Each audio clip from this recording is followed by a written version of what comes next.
Hey, Paul here with Road Trip Transport. As a quick intro to our lesson today, Nicolette wanted to say hi. Oh, that's mine. Can I have that? Can you tell everybody what you've learned to say? Say breaker, breaker. Can you say breaker, breaker? Can you say breaker, breaker? Yeah? Can you say breaker, breaker? Say breaker, breaker. Show everyone you can say it. No? Well, okay. Well, don't get the special guest appearance. Alright, here we go. Daughter wanted to be in the intro there. She's started saying breaker, breaker for Dad's truck driving, even though it's tiny truck driving. I still have a CB in there, so I can say breaker, breaker. Okay, let's talk a little bit about, I'm a little out of breath because we've been playing a little bit. Her favorite game, throw her on the couch. Anyway, so what I want to talk to you a little bit about today is, now that we're getting a little serious, is three things. One, talk a little bit about why I'm here, why I'm at home, and a little bit on the personal side. Two, we're going to talk about what we're going to talk about today. And then three is today's the 10th episode. So I'm going to give you guys the challenge. The first person to comment, and they have to be a subscriber, will win a free, which I'm not wearing, Road Trip Transport hat, either blue or orange. You've seen me wear them in my other episodes. So we'll go through those. So first, why I'm at home. Saw my daughter there. That's our first kid. Our second kid is due here, well, today. So any moment now, any day now, the wife is we're going to have a second kid. So I drove very, very hard for about a month straight, 29 days on the road to try to make enough money to be at home for this for about a month here. I still have two of my guys out driving, so we've still got two trucks on the road, and I've been doing a couple little local stuff for some local customers, but nothing crazy. So, and that's why I'm at home. You can see I'm in this is my little home office. I have actually two offices at home. I have this one, which is just a little nook of our upstairs kind of playroom. And then I have, and this is where I also do my gaming. I'm a nerd, so you can see my button box here with toggle switches for iRacing, and there's my steering wheel. It's over in the corner. So I've got steering wheel, gas pedals, and everything. And then I play a little World of Warships too, but I play everything up here. And I have an office out above the garage, but when the family's home, I like to be in the house. So I can go back and forth between the two. So we're gonna do any videos we'll do up here because I have my whiteboard up here. It's not a big whiteboard, but we can use it for going to the glass episode, even though we're not on the glass. Okay, so let's talk about a little bit about what we're going to talk about today. I try to make these episodes, and sorry it's been so long, guys. I try to make these episodes about something I see a lot on like Facebook or forums where people aren't calculating things correctly. I'm a numbers guy, you all know that. And so I want to talk a little bit today about three things, okay? First, we're going to talk a little bit about rate per mile, all right? Loaded versus actual, all that fun stuff. The next thing we're going to get into is partials. Now, I want to get into partials for two reasons. One, I'd like to ask you guys, if you're partialing, if you would want to share some information about your partials. It would be completely private. I would not share it with anybody. If you have questions, are you calculating it properly? I can help you calculate it. Basically what I want to do is compile a list of these partials and do an analysis between how are the partials doing versus how are the FTL doing, how are FTL loads doing. And I don't have enough data myself. We don't partial a lot. I've never been able to convince myself that it pays in most cases. So we don't partial a lot. Now I'm going to give an explanation. I did a whole episode on this called Partials Are Painful. And today will be a condensed version, but the one I did was an example, okay? This one I want to show you is an actual partial we did, so you can see real numbers and how it turned out. The last thing we're going to talk about is how are we doing. I'm going to share some of my numbers with you. because I think it's very, very, very important that you get this right. There's so many ways you can calculate it, think you're doing the right thing, and you're not. I started. I'm not saying I'm perfect, and I mean to always start these videos out that way. I am not saying I am Mr. Perfect Hotshot. I haven't been doing it long. I don't have the experience some of these guys have. I've got a background, as many of you know, in mechanical engineering, and so I make all my decisions based on numbers. And but I think we've got a good handle on it, and I'm sure I'm not right in every case. So I want to make that disclaimer before we get into this. So that's what we're going to talk about. And now the competition, okay? Here's what it is. The first person to comment with the correct answer and is a subscriber of my channel will win a free road trip transport hat. It's either going to be a blue or an orange one, your pick. And I'll mail it to you as soon as you get the right answer. The question is, in one of my episodes, I'm on vacation doing the episode.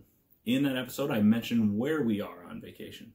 The first person to get it and comment on it wins a free hat. So I'm not going to tell you what episode. You're going to have to go find it, and you must be a subscriber. So that's what we're going to do there. So let's get into a little bit about today's topics.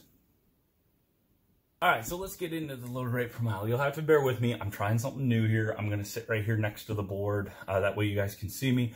I make a lot of hand gestures, but unless I think I make my hand gestures up here, you're not going to see them. But yeah, we want to talk a little bit today about what, well, I already mentioned, rate per mile, partial analysis, and how we're doing road trip results. I want to give you guys an update. So first, I want to talk about rate per mile. I am so sick of seeing on forums and Facebooks, partials, 320 a mile, and then they do that stupid flex emoji. Like, yeah, I'm getting it, you know? Or they'll put, and if you're this person, I'm sorry, it's just, stop doing the stupid flex thing. It's stupid.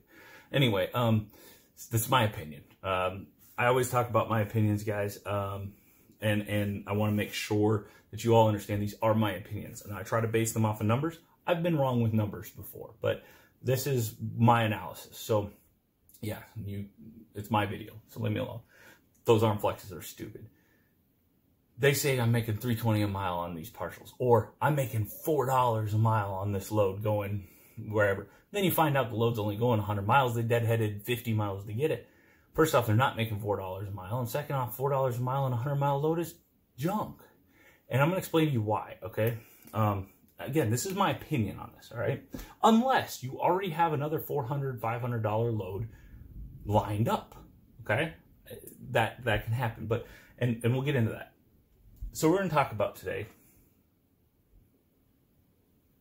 is rate per mile, loaded versus actual, okay?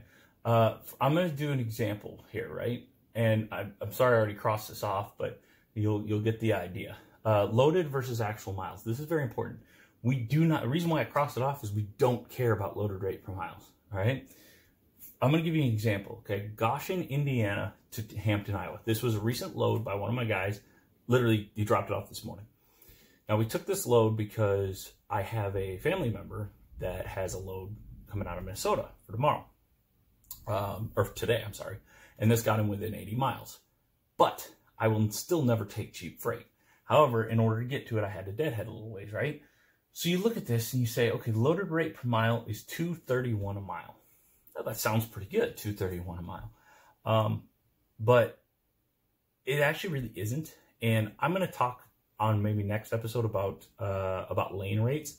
This is actually lower than the lane rate for that load. So it was good. I mean, it wasn't far off, but it got me close to his load, which pays really well. It's about $2.60. It's about 10 cents a mile over lane rate is what I quoted him. And lane rate there is pretty good too. It's like $2.54 a mile. So I wanted to get him close to that. And for longer loads, 500 miles, not 100. So when you figure in his deadhead, and this is the actual numbers, my computer's on over there. This is actual odometer readings, not Google Maps. These are his actual odometer readings. we averaged $1.70 a mile. I want to make this clear. This is the number you care about, okay? You need to include your deadhead in it, or it's not a good measurement. Quit caring. That's why I cross this out. Quit caring about loaded rate per mile. You don't care about it. What you care about, and I say this a lot, $1,000 load going 10 miles is trash if I have to drive 1,000 miles to pick it up, right? So you need to factor that in. Do not get hung up on loaded rate per mile. I point that out. Instead, this is just my opinion. This is kind of where we base it. I look more at, now, I do want to know my rate per mile on my trucks, but that's for all miles, okay? My goal is about $1,000 a day. Now, there's some caveats to this. If it's a shorter load, I'm okay with making a little less, because the miles aren't as much on my truck. So my costs are down a little bit. So $800, $900 for a 250-mile load, I'm okay with. People say that sounds great, right? 250 miles, $800, $900. I hit those on the load boards all day. I don't know why people are struggling. They're taking 250-mile loads for $500. I don't understand that. I just don't get it, because that eats a whole day. A 250-mile load will eat your whole day up, and you've only made $500. That doesn't meet this goal.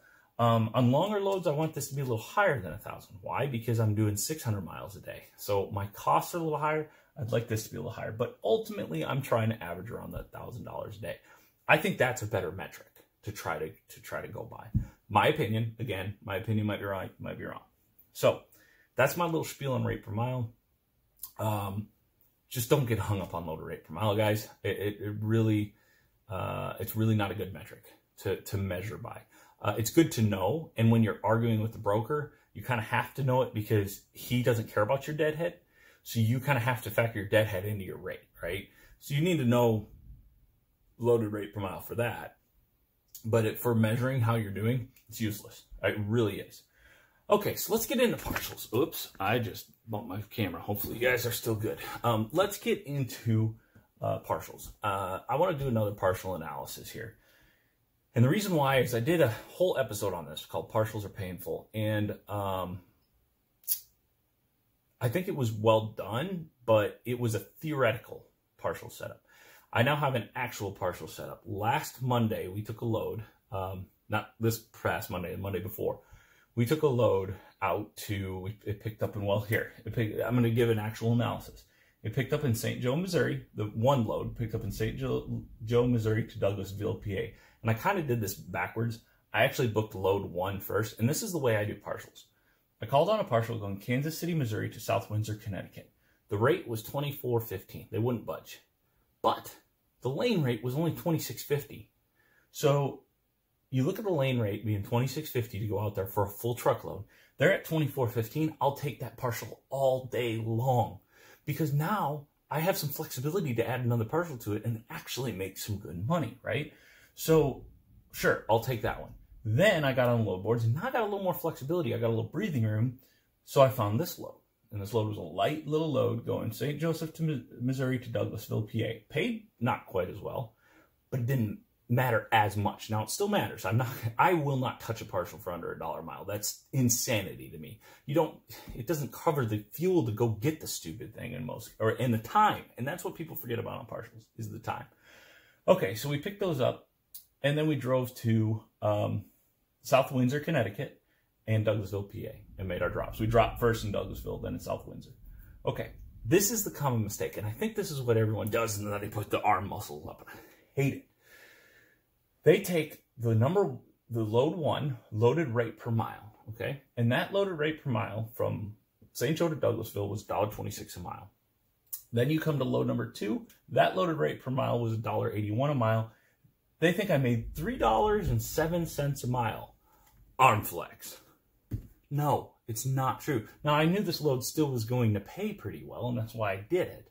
But that's wrong. The way you calculate these, and this is why, guys, I would like some, if you guys want to give me some info on your partials, I want to keep it private. I don't know if I said this earlier.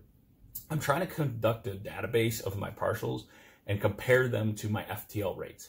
I don't have enough partials to have a good sample size. So what I'm asking you guys to do, if you're partialing, is to please, if you could, you don't have to, but I'd like it if you could send me some info on your partials, and I'll ask for, and a couple rules. I will not make fun of you.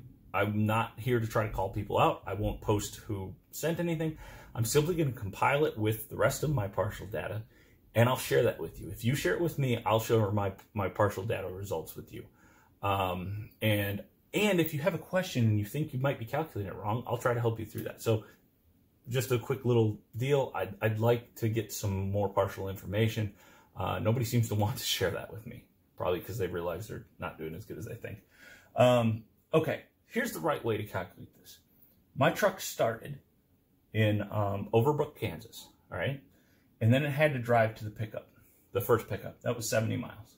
Then from pick 1 to pick 2, he drove another 52. Pick 2 to the first drop was 1,013 miles. Pick drop 1 to drop 2 was 255 miles, okay? Add those together.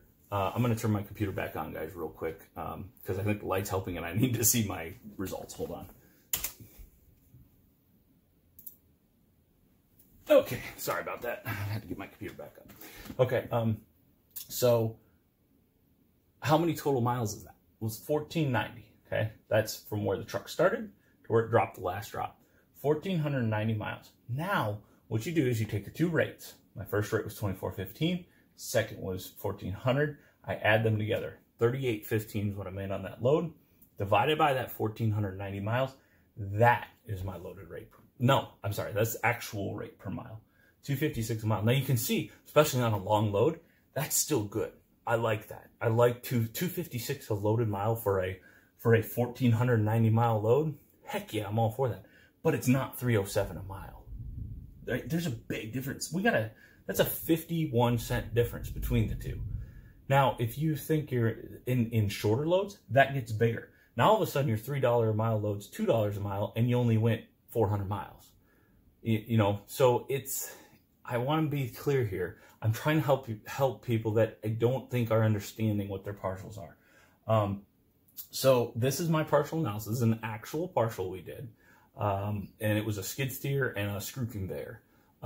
If you have, like I said, if you guys have some partials or you're doing partialing, I'd love to get that info. It will stay private and between me and you.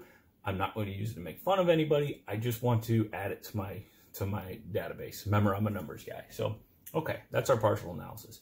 Now, the next thing we're going to do is jump into road trip results. This is where I'm going to talk to you guys a little bit about how we are doing as a company. I'm going to share some actual numbers with you.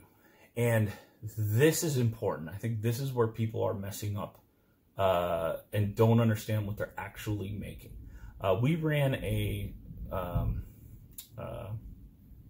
profit loss statement. I just balanced my books the other day, and we ran a profit loss statement. And it was surprising, the cash flow, how much cash comes in and how much cash comes back out.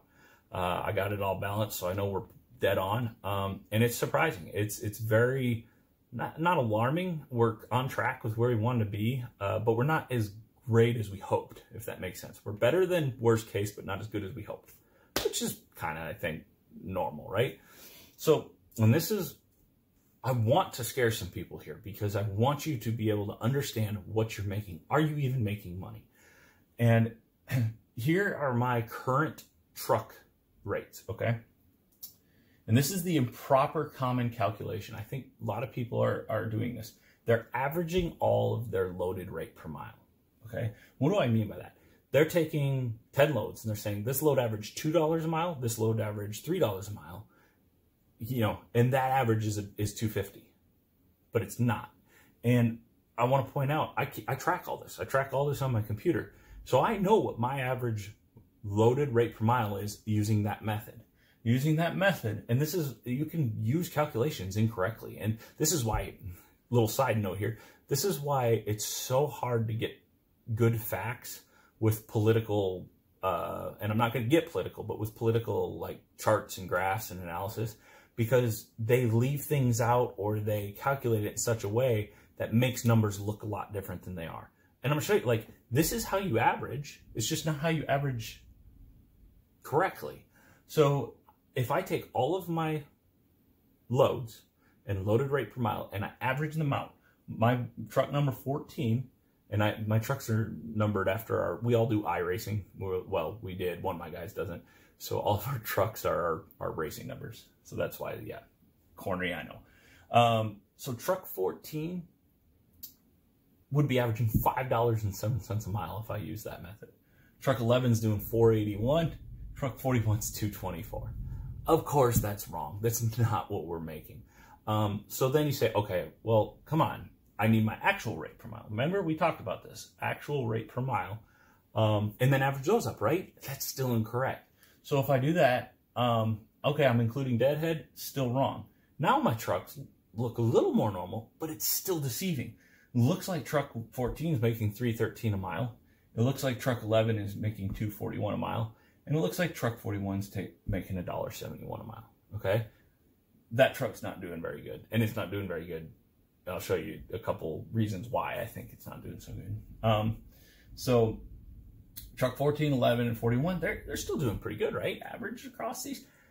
That's incorrect. And I say down here, scary it should be. And I want this to, you guys that follow me, I want you to be like, whoa, maybe I need to figure this out. So I know, am I taking cheap freight? Am I making any money? It's very important. So actual rate per mile, and I didn't write it down yet.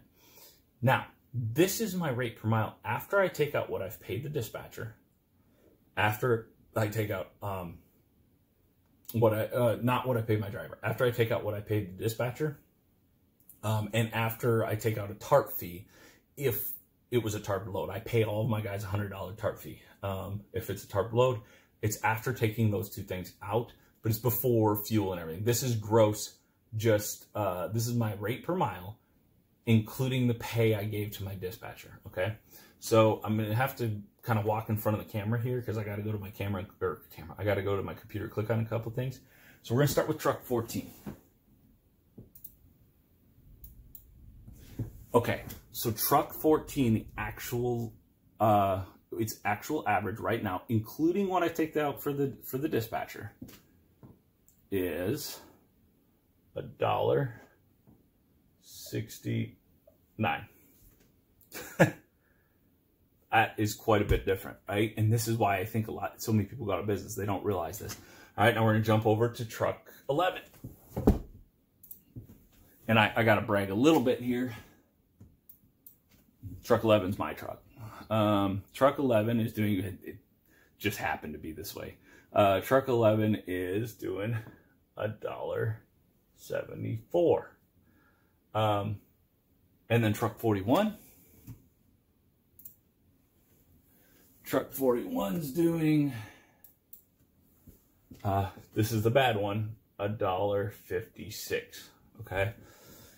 I'm sharing these with you because I feel like we're actually doing pretty good. When you look at our average rate per mile on our loads, we have a lot of good numbers. I'm looking at the computer right now. We have a 202, a 227, a 251, a 239, a 346, a 337, a 285. One of them's a 75 because it was actually, he drove a mile to go pick up from where he dropped his last load to go pick up the next one. They ended up paying him Tonu. He drove a mile back. So yeah, we made $75 a mile on that one. That one doesn't really count. And that's why these numbers look skewed. And if you're averaging your miles like this, you're getting bad numbers. This is how you have to do it. And the way I calculate it is I take the ending odometer reading, okay, what the current odometer reading, minus what the odometer reading was when I picked, now remember I have Enterprise runner trucks, when I picked the truck up at Enterprise, I take those and subtract them to get my total odometer, or my total miles, and then I add the gross, all of the rates, what it says on your rate confirmation. I take all of those rates, I add them all together. I divide the rates by the miles.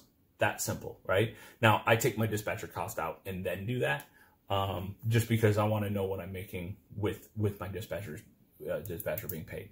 I don't use a dispatching service, guys. I do want to throw this out there real quick. If any of you have a 53-foot step deck, we're going to take one step deck on, not lease it. We're going to dispatch for one step deck. We're going to do 7%.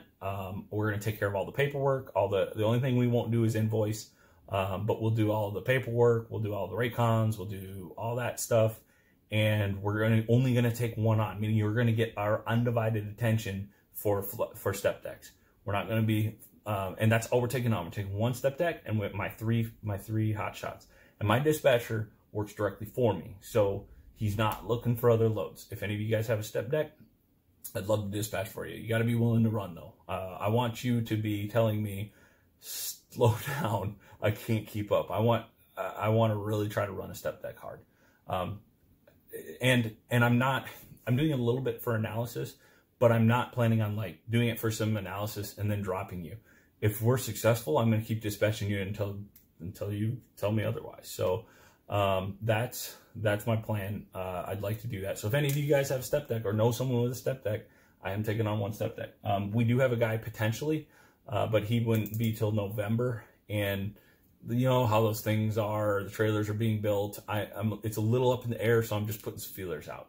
He does have first dibs if he comes through with it.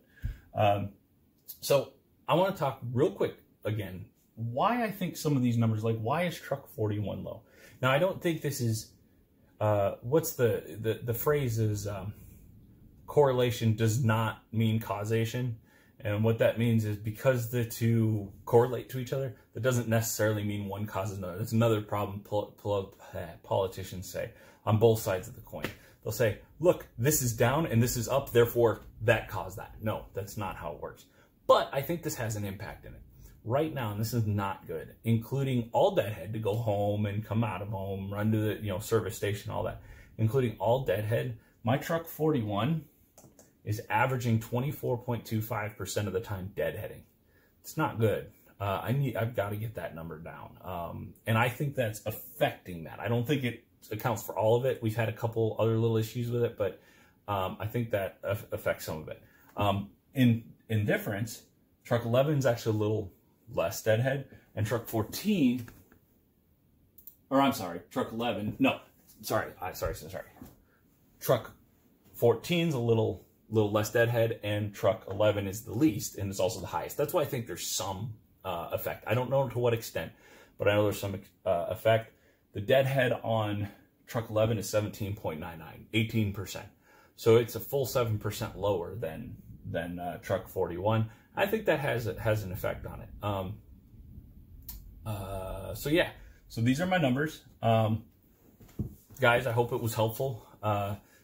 Again, competition. Please like and subscribe to my page.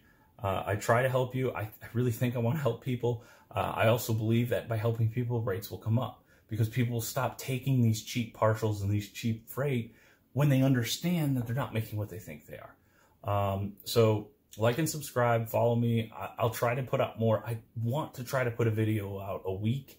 I have been failing at that. I've been really busy. I've got 3 trucks running now. My dispatcher went on vacation. I've got a kid on the way. It got real busy. So, yeah, hopefully you guys like this video.